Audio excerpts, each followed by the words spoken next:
Kayu gaharu termasuk dalam genus Aquilaria dalam jenis Malkensis. Kayu ini umumnya berwarna hitam pekat dan mengandung resin pada bagian gubal atau lingkaran di dalam kayu. Kandungan resin ini yang membuat kayu gaharu mempunyai aroma wangi yang khas dan menenangkan. Sehingga kayu gaharu banyak digunakan sebagai pengharum ruangan, bukhur, dupa ataupun bahan kosmetik. Membakar kayu gaharu merupakan tradisi lama bagi masyarakat Timur Tengah sebagai pengharum ruangan. Masyarakat Timur Tengah suka dengan aroma wangi yang dikeluarkan dari kayu gaharu saat dibakar. Selain menjadi pengharum ruangan, kayu gaharu di berbagai negara seperti di Jepang, Tiongkok, dan Amerika dijadikan sebagai bahan baku industri kosmetik. Kegunaan yang banyak ini membuat kayu langka ini memiliki nilai ekonomis yang fantastis. Kayu gaharu dengan kualitas yang baik dapat dibanderol dengan harga mencapai puluhan juta per kilogram.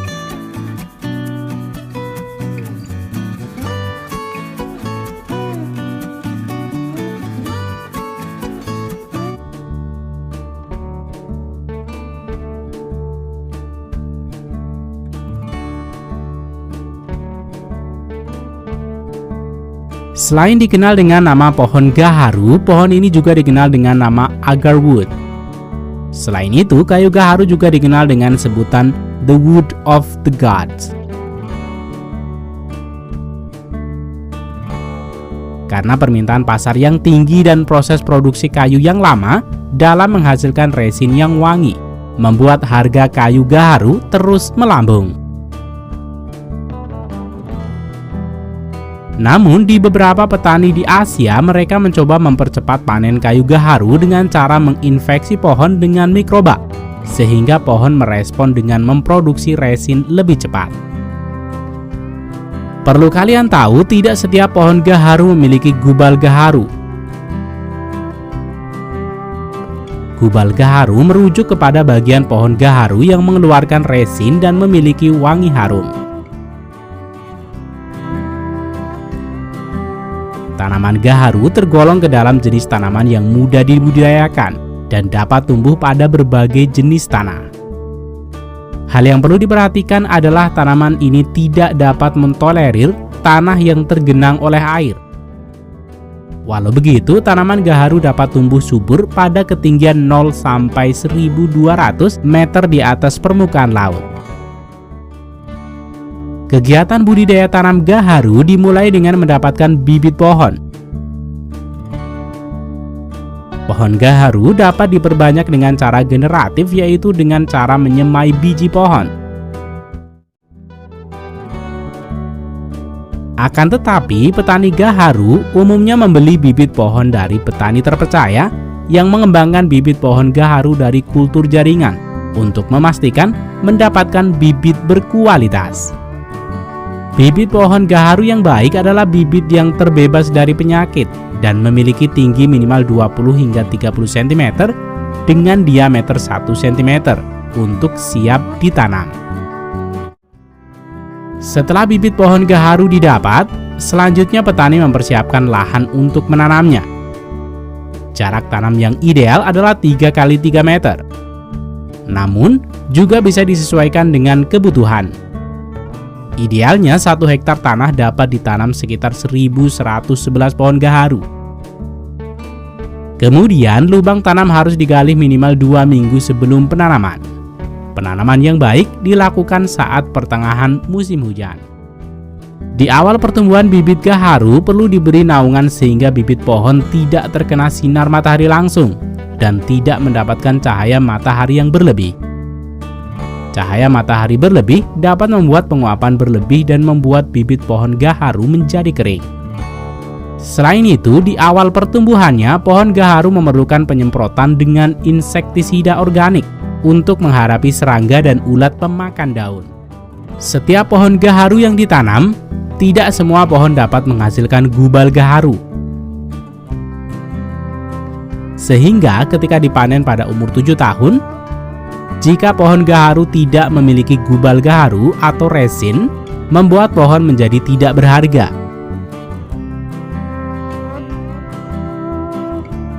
Sedangkan resin atau gubal gaharu ini diproduksi pohon dari proses pertahanan diri pohon dari adanya virus maupun infeksi dari luar. Oleh karena itu, petani mencoba mempercepat proses terbentuknya gubal gaharu dengan cara inokulasi. Proses inokulasi ini dapat dilakukan oleh petani saat pohon gaharu berusia 5 hingga 7 tahun. Mikroba yang disuntikan ke dalam batang pohon gaharu adalah jamur Fusarium sp ataupun Aspergillus sp. Harga mikroba inokulasi dibanderol sekitar 1 juta per liter. Dan setiap pohon memerlukan setidaknya 3 liter untuk proses inokulasi ini. Tahapan inokulasi pohon gaharu dimulai dengan memilih pohon gaharu yang memiliki diameter batang minimal 15 cm.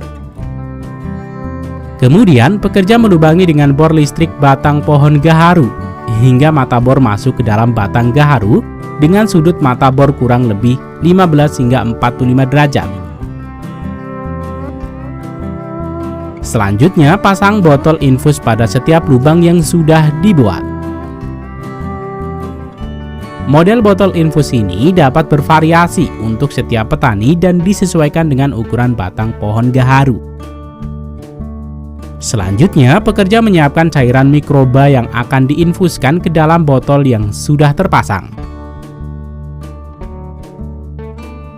Pekerja kemudian mengisi botol-botol tersebut.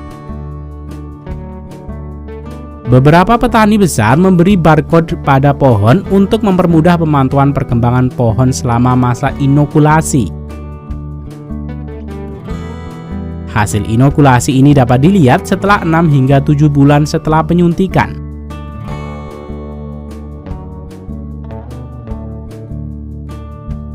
Keberhasilan ini ditandai dengan setiap batang yang dilubangi berubah menjadi hitam dan wangi.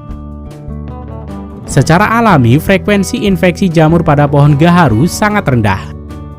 Beberapa perkiraan menyatakan bahwa hanya 2% dari pohon gaharu liar yang terinfeksi dan menghasilkan gubal gaharu secara alami.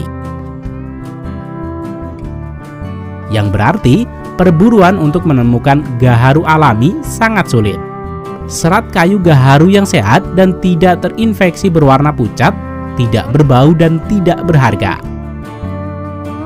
Setelah inokulasi berhasil dan pohon gaharu sudah berumur 7 tahun. Selanjutnya, pemanenan dapat dilakukan. Pekerja menebang pohon dengan chainsaw dan memotong batang pohon dengan panjang antara setengah hingga 1 meter.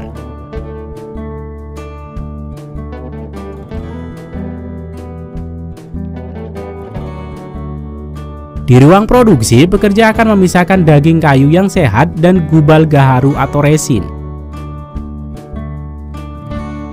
Batang kayu yang sehat dipotong menjadi bagian kecil-kecil dan dikeringkan.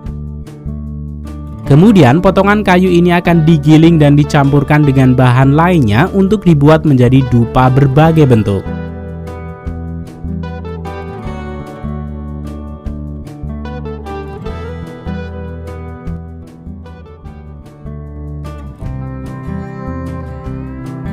Sedangkan untuk gubal gaharu yang diresapi resin ini dapat dijual langsung dalam bentuk bongkahan dan dihargai sesuai dengan beratnya. Selanjutnya, gubal gaharu atau oud ini biasanya oleh konsumen akan dibakar seperti bukhur sebagai parfum terutama di Timur Tengah. Namun di petani besar biasanya gubal gaharu akan diekstrak menjadi minyak gaharu dengan proses destilasi. Minyak destilasi inilah yang akan digunakan sebagai bahan dasar campur parfum mahal. Untuk minyak suling pertama yang paling murni, minyak oud yang sudah tua harganya bisa mencapai 1,2 miliar per liter. Tidak heran minyak ini mendapat julukan emas cair. Aroma yang dihasilkan dari gaharu telah sangat dihargai oleh banyak budaya dan agama sepanjang sejarah. Pasar global untuk gaharu diperkirakan bernilai 32 miliar dolar. Kondisi permintaan yang selalu tinggi dan umur produksi yang lama membuat harganya terus melambung tinggi.